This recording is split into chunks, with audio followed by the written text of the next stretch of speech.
1 year later. Oh, Isaac! You made it. Come, relax. I can't for too long. What? You came to say goodbye? Yeah. I haven't seen you in so long. And you're leaving? Yep. I have more adventures to attend to. Hmm? Oh, you heard too? I certainly have. Now that word of my brother's death has spread, the throne can't be left empty forever. Certainly can't.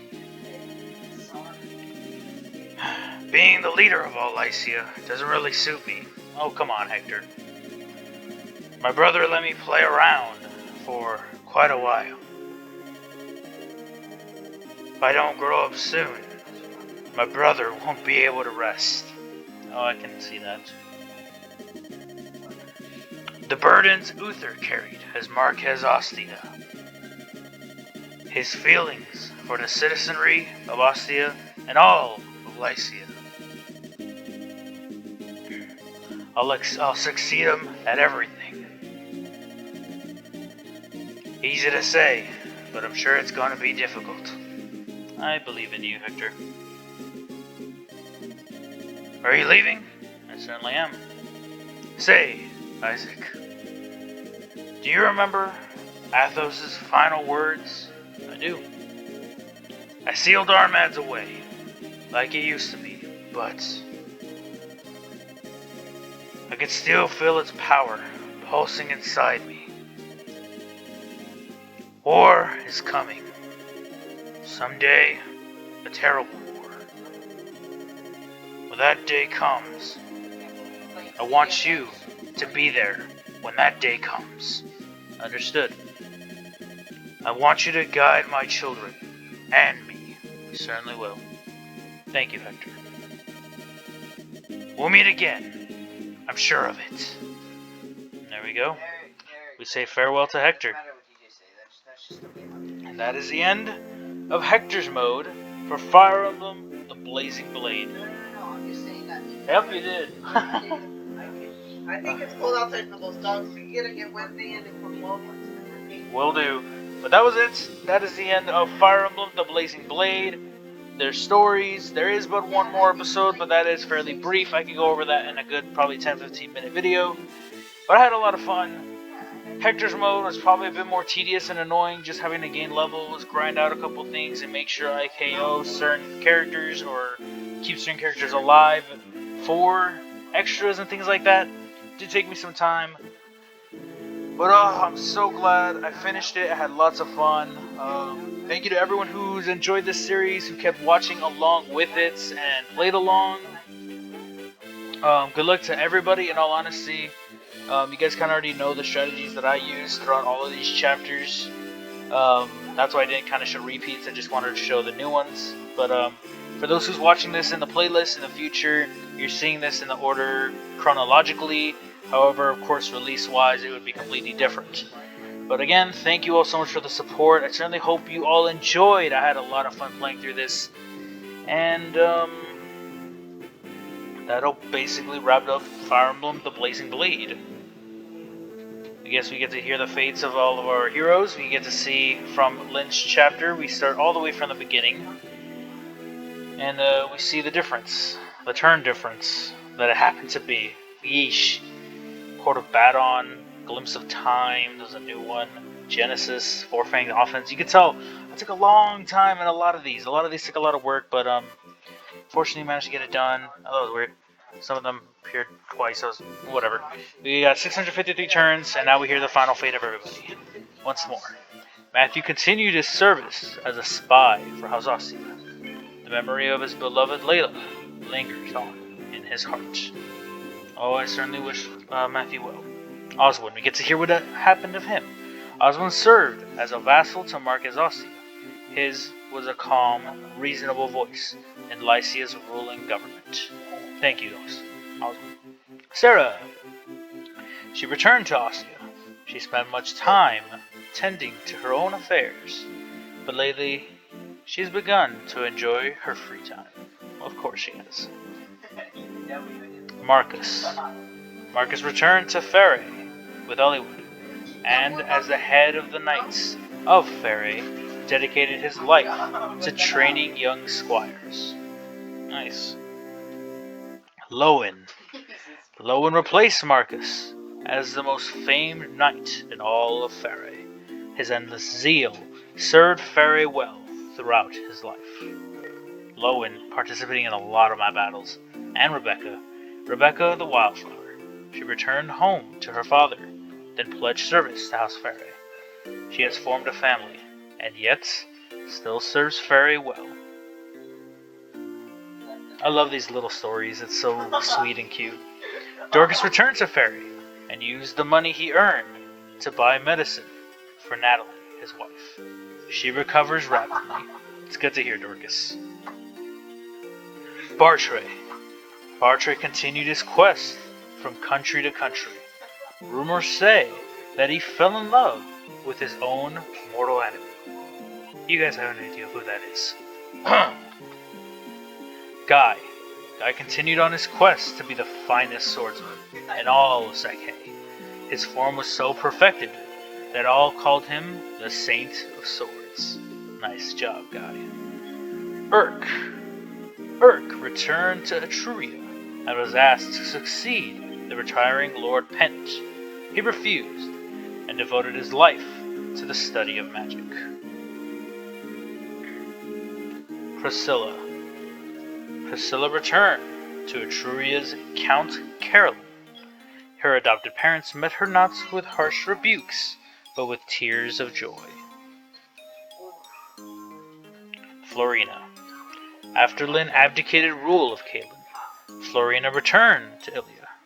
She remained shy, but this shyness has made her strong within. Good to hear Florina is doing well. Kent. After Caelin was placed under Ostian rule, Kent became its steward. His dedication earned him the love of his people. Sane. When Ostia took over the rule of Caelin, Sane resigned and became an independent knight. His love of women is unchanged. Of course it is. Will. Will remained a knight of Caelin even after Ostia took over. He became the commander of Ostia's Caelin Archer Division. Nice. Raven. Raven vanished without a word. Many reports have placed him in Arafin, but none could be confirmed. Raven proving his worth. Lucius. Lucius lived a modest life in a remote corner of Arafin. He built a small orphanage where he now cares for helpless children. Nice job, Lucius. Canis. Canis returned to his family in Ilia. Some years later, he and his wife died trying to stop a snowstorm. His children was raised by his old mother. Canis serving well. Dart. Dart took a grave wound protecting Fargus in a skirmish. He vanished at sea, but rumors claim he might be in Faerie. Fiora. Fiora flew many missions as the head of a mercenary company. Her donations saved many poor families in Ilia from destitution. Legault. After the battle, Legault traveled the lands looking for Black Fang refugees. He helped them to ease the pain of his own loss. Going. The Children of Destiny. After these dragon kin bid farewell to the land of their birth, they returned to their new world. Meeting Eliwood warmed the hearts of these ice dragons with the hope that man and dragon could live in peace. Nils and Indian. Isidora. As a knight of the Imperial Guard, Isidora served as a guard to Lady Eleanor. She continued to study to be a lady up until she wed. Heath. Heath moved to Ilia and became a mercenary knight of some fame. He fought not for country, but for people in need. We get to see the true fate of Heath. Wrath. Wrath returned to his tribe in Sake. His deeds earned him warm greetings from his father, the famed Silver Wolf. Hawkeye. Hawkeye returned to Nabata and lived peacefully in Arcadia with his daughter, whom he trained to be guardian of the desert. That little girl in the house, that was Hawkeye's daughter. Wallace. Wallace intended to return to Caelin, but he got lost and ended up in Ilia. He now spends his days tilling the frozen soil. Farina. Farina far surpassed her duties as commander of the Pegasus Knights of Ilia. Her skill earned her fame as well as high prices. Of course, Pent and Lois. When Athos died, Pent took over his research. To focus on his studies, Pent resigned as Mage General of Etruria. His actions set the palace in an uproar, but Pent and Lois endured. Carol. Once Carol was known as the Sword Demon. Now he bears a new name. What prompted this change, he will not say. The Saint of Swords. Nino. At Eliwood's invitation, she started a quiet life in a small village in Fairey. She plans to return to Bern to visit a certain cemetery. Jafar. Jafar vanished in the final moments of the last battle. He still avoids the bounty hunters who seek out the famed Angel of Death. Vida. Some rumors say that Vida died at the hands of Bern forces. Others say she now serves Bern's Prince Zephy. Carla.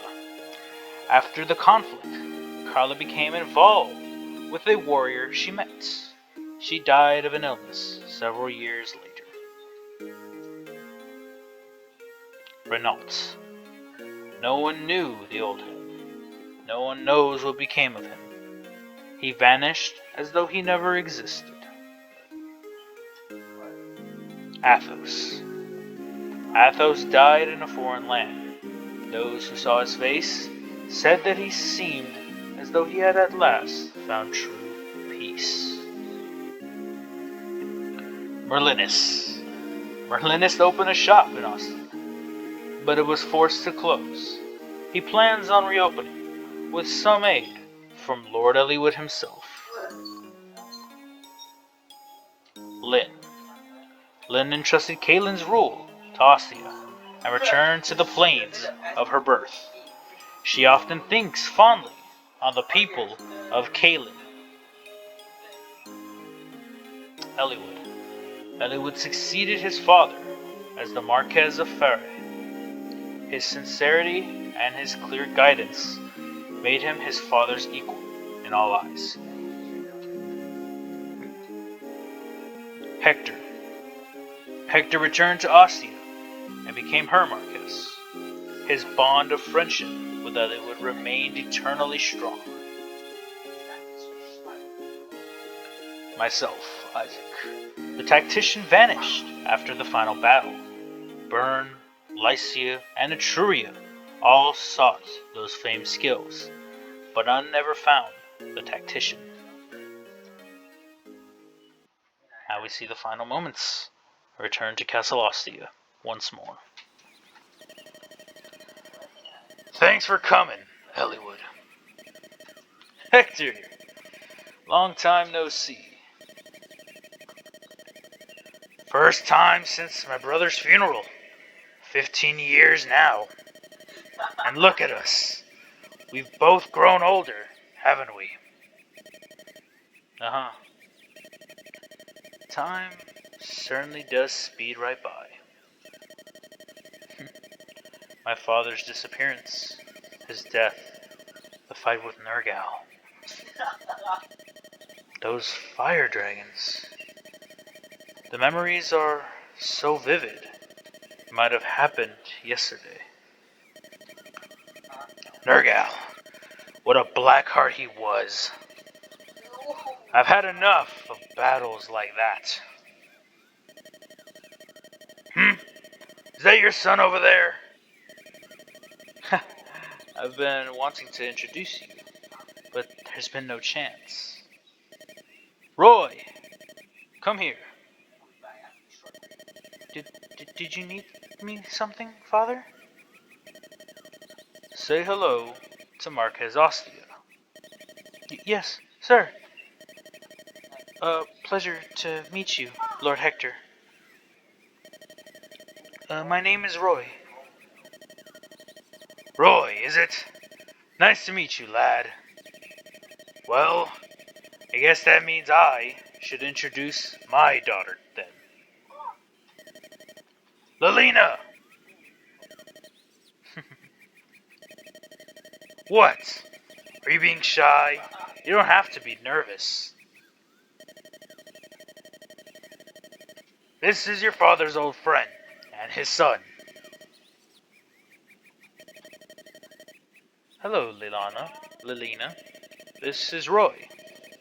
He's the same age as you. Nice to meet you. Lelina, let's be friends. We can play over there. It's okay.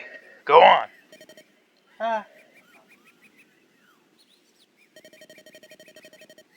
What a cute child. Good thing she took after her mother. What? She looks just like me, doesn't she? You're a sarcastic one, Marquez Ostia. Come on, now you're the one putting on airs. Marquez Ferre.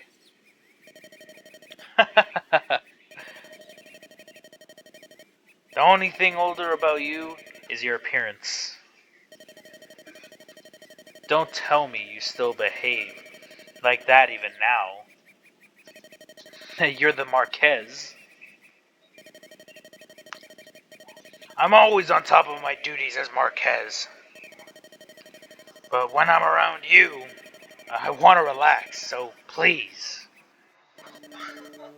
Hector.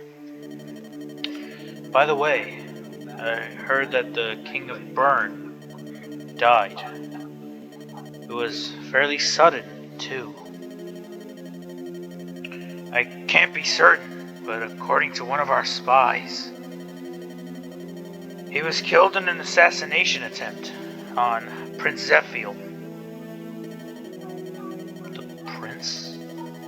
I trust he was unharmed. It's a strange tale. At first, I had heard that the prince was killed. Then, new information came 3 days later saying that it was the king who had died.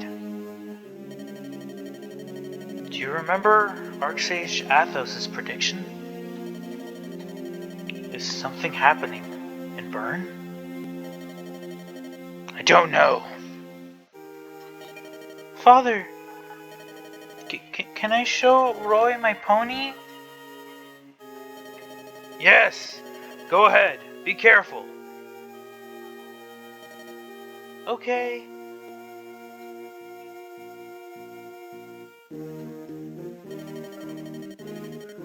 For the sake of our children's futures, I'll stop anything that may happen. I'll sacrifice my life to make it so. Once again, Lycia brings hope. If that turns out to be wrong, no, it must happen. Wait, And we return to the Bern Keep to see just what's going on.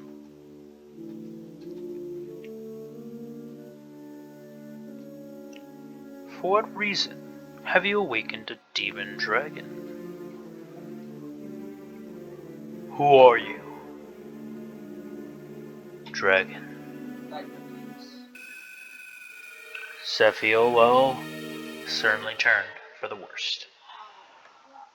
And we get this special ending for, well, taking on and tackling Kishuna. Hope you guys enjoyed. Hope you all will join me back tomorrow for our final bonus episode of Fire Emblem.